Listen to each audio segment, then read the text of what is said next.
Dinhi sa usa ka luna duol sa Humayan gitukod ang duha ka andanang opisina sa Las Nieves Municipal Police Station. Human sa pipila ka katuigan nakaangkon na sa kaugalingong gambalay ang kapulisan. Kay Mayor na ko ang Ribo na yan. Siya na yung may-ari ng... Dungan sa inaugurasyon nga ganinang buntag ang hagit usab nga palambuon ang serbisyo ngadto sa mga residente sa Las Nieves. Kasagaran sa kasong mahitala sa kapulisan ang kasong pagpatay o pagpanglugos. Nakita naman natin kung gaano kaganda itong building ito. Talagang standard itong design na ito to house yung mga investigation, operations, and other services ng PNP. So, alagaan dapat ng ating kapulisan to dahil napakamahal na istruktura ito.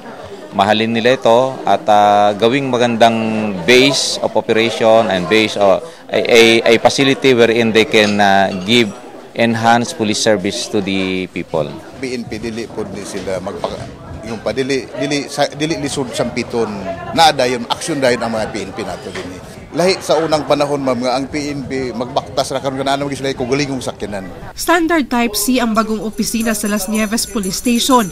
Kompleto sa pasilidad o gilaumang paagi aron nga mamintina ang kahapse ug kalinaw sa lugar.